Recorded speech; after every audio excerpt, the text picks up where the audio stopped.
ಎಲ್ಲರಿಗೂ ನಮಸ್ಕಾರ.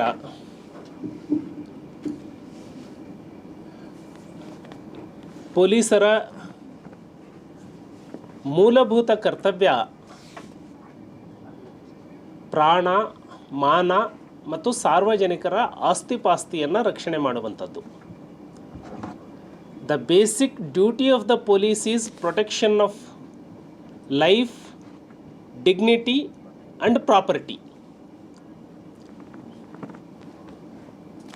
ಕರ್ನಾಟಕ ಸರ್ವಜನಾಂಗದ ಶಾಂತಿಯ ತೋಟ ಏನಾಗಿತ್ತು, ಕಾಂಗ್ರೆಸ್ಸಿನ ದುರಾಡಳಿತದಲ್ಲಿ ಇದು ಶಾಂತಿಯ ಬೀಡು ಕೊಲೆಗಡಕರ ನೆಲೆಬೀಡಾಗ್ತಾ ಇದೆ. ಕಾಂಗ್ರೆಸ್ ಸರ್ಕಾರ ಅಧಿಕಾರಕ್ಕೆ ಬಂದಾಗಿನಿಂದ ಅತಿ ಹೆಚ್ಚು ಅತ್ಯಾಚಾರ ಪ್ರಕರಣಗಳು, ದಿನಕ್ಕೆ 2-3 ಕೊಲೆಗಳು, ಅಮಾಯಕರ ಮೇಲೆ ಸುಳ್ಳು ಕೇಸ್ ಹಾಕುವಂಥದ್ದು ನಡೆದಿದೆ. ಹುಬ್ಬಳ್ಳಿಯಲ್ಲಿ ಅಂಜಲಿಯ ಹತ್ಯೆ ಬರ್ಬರವಾಗಿ ನಡೆದಿದೆ. ಅಂಜಲಿಯನ್ನು ಹತ್ಯೆ ಮಾಡೋದಕ್ಕೆ ಮುಂಚೆ ಕೊಲೆಗಾರ ಆ ಹೆಣ್ಣುಮಗಳಿಗೆ ಬೆದರಿಕೆಯನ್ನು ಒಡ್ತಾನೆ, ನಿನ್ನನ್ನು ಕೂಡ ನೇಹಾ ಹತ್ಯೆಯ ಮಾದರಿಯಲ್ಲಿ ನಿನ್ನನ್ನು ಮರ್ಡರ್ ಮಾಡ್ತೀನಿ ಅಂತ. ಇವತ್ತೇನು ಆ ವಿಕ್ಟಿಮ್ನ ಅಜ್ಜಿ ಮತ್ತು ಅವಳ ಸಹೋದರಿ ಖುದ್ದಾಗಿ ಪೊಲೀಸರಿಗೆ ಹೋಗಿ ಮಾಹಿತಿಯನ್ನು ಕೊಡ್ತಾರೆ, ನನ್ನನ್ನು ಕೊಲೆ ಮಾಡ್ತಾನೆ ಅಂತ ಹೇಳಿ ಬೆದರಿಕೆ ಒಡ್ಡಿದ್ದಾನೆ ಅಂತ ಹೇಳಿ. ಪೊಲೀಸರು ಇದನ್ನು ಮೂಢನಂಬಿಕೆ ಅಂತ ಹೇಳ್ತಾರೆ. ಯಾವ ಆಧಾರದ ಮೇಲೆ ಇದು ಮೂಢನಂಬಿಕೆ ಆಯಿತೋ ಗೊತ್ತಿಲ್ಲ. ಪೊಲೀಸರ ಪ್ರಕಾರ ಅಮಾಯಕರನ್ನು ಕೊಲೆ ಮಾಡ್ತೀನಿ ಅಂತ ಹೇಳಿ ಬೆದರಿಕೆ ಒಡ್ಡುವಂಥದ್ದು ಮೂಢನಂಬಿಕೆ ಆಗ್ತಾ ಇದೆ ಕರ್ನಾಟಕದಲ್ಲಿ, ಈ ಕಾಂಗ್ರೆಸ್ ಸರ್ಕಾರದಲ್ಲಿ. ಇದರ ಮುಂದುವರೆದ ಪರಿಣಾಮ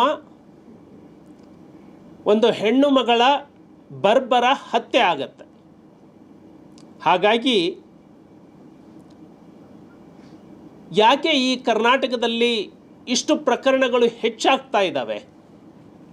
NCRB ರಿಪೋರ್ಟ್ ಪ್ರಕಾರ ಅತಿ ಹೆಚ್ಚು ಅಪರಾಧ ಪ್ರಕರಣಗಳು ಕರ್ನಾಟಕದಲ್ಲಿ ದಾಖಲಾಗ್ತಾ ಇದ್ದಾವೆ. ಇದಕ್ಕೆ ಕಾರಣ ಏನು ಅಂದರೆ, ಈ ಸರ್ಕಾರ ಪೊಲೀಸರಿಗೆ ಪೊಲೀಸ್ ಕರ್ತವ್ಯ ಮಾಡಲಿಕ್ಕೆ ಅವಕಾಶ ಮಾಡಿಕೊಡ್ತಾ ಇಲ್ಲ. ಪೊಲೀಸರನ್ನು ದ್ವೇಷದ ರಾಜಕಾರಣಕ್ಕೆ ಬಳಸ್ಕೊಳ್ತಾ ಇದೆ, ಅಮಾಯಕರ ಮೇಲೆ ಕೇಸ್ ಹಾಕೋದಕ್ಕೆ ಬಳಸ್ಕೊಳ್ತಾ ಇದೆ, ಪೊಲೀಸ್ ಇಲಾಖೆಯನ್ನು ರಾಜಕೀಯ ಉದ್ದೇಶಕ್ಕಾಗಿ ಈ ಸರ್ಕಾರ ಬಳಸ್ಕೊಳ್ತಾ ಇದೆ. ಇದೆಲ್ಲದರ ಪರಿಣಾಮ ಪ್ರೀತಿ ಮಾಡಲಿಲ್ಲ ಅಂದರೆ ಹೆಣ್ಣು ಮಗಳ ಹತ್ಯೆ, ಮಾತು ಕೇಳಲಿಲ್ಲ ಅಂತ ಹೇಳಿದರೆ ಹೆಣ್ಣು ಮಕ್ಕಳ ಹತ್ಯೆ, ಕ್ಷುಲ್ಲಕ ಕಾರಣಕ್ಕಾಗಿ ಮಹಿಳೆಯರನ್ನ ವಿವಸ್ತ್ರಗೊಳಿಸುವಂಥದ್ದು, ಕರ್ನಾಟಕದಲ್ಲಿ ಸಾಮೂಹಿಕವಾಗಿ ಅತ್ಯಾಚಾರವನ್ನು ಮಾಡುವಂಥದ್ದು, ರೊಟ್ಟಿ ಕೇಳಲಿಕ್ಕೆ ಹೋದರೆ ರೊಟ್ಟಿ ಅಂಗಡಿಯ ಮಾಲಕ ಮನೆ ನುಗ್ಗಿ ತಂದೆ ತಾಯಿಗಳ ಮುಂದೆ ಕೊಲೆ ಮಾಡುವಂಥದ್ದು, ಒಂದು ಕಾರಿನ ವ್ಯವಹಾರದಲ್ಲಿ ಅವರನ್ನು ನಗ್ನಗೊಳಿಸಿ ಮರ್ಮಾಂಗಕ್ಕೆ ವಿದ್ಯುತ್ ಶಾಕ್ ಕೊಡುವಂಥದ್ದು. ನಾವು ಕರ್ನಾಟಕದಲ್ಲಿದ್ದೀವ, ಎಲ್ಲಿದ್ದೀವಿ? ಈ ಸರ್ಕಾರಕ್ಕೆ ಜೀವ ಅನ್ನುವಂಥದ್ದು ಇದೆಯಾ ಅಥವಾ ಈ ಸರ್ಕಾರ ಸತ್ತು ಹೋಗಿದೆಯಾ? ಈ ಎಲ್ಲ ಪ್ರಕರಣಗಳನ್ನು ಅವಲೋಕನ ಮಾಡಿ ಕರ್ನಾಟಕದ ಮಹಿಳೆಯರನ್ನು ರಕ್ಷಣೆ ಮಾಡುವಲ್ಲಿ, ದಲಿತರನ್ನು, ಹಿಂದುಳಿದವರನ್ನು ರಕ್ಷಣೆ ಮಾಡುವಲ್ಲಿ, ಅಮಾಯಕರನ್ನು ರಕ್ಷಣೆ ಮಾಡುವಲ್ಲಿ ಈ ಸರ್ಕಾರ ಸಂಪೂರ್ಣವಾಗಿ ವಿಫಲವಾಗಿದೆ. ನಾನು ಗೃಹ ಸಚಿವರಾದಂತಹ ಡಾಕ್ಟರ್ ಪರಮೇಶ್ವರ್ ಅವರನ್ನು ರಾಜೀನಾಮೆ ಕೊಡಬೇಕು ಅಂತ ಹೇಳಿ ಕೇಳೋದಿಲ್ಲ. ಈ ರಾಜ್ಯದ ಮುಖ್ಯಮಂತ್ರಿಯನ್ನು ನಾನು ಒತ್ತಾಯ ಮಾಡ್ತಾನೆ, ತಕ್ಷಣಕ್ಕೆ ಗೃಹ ಸಚಿವರನ್ನು ವಜಾ ಮಾಡಬೇಕು.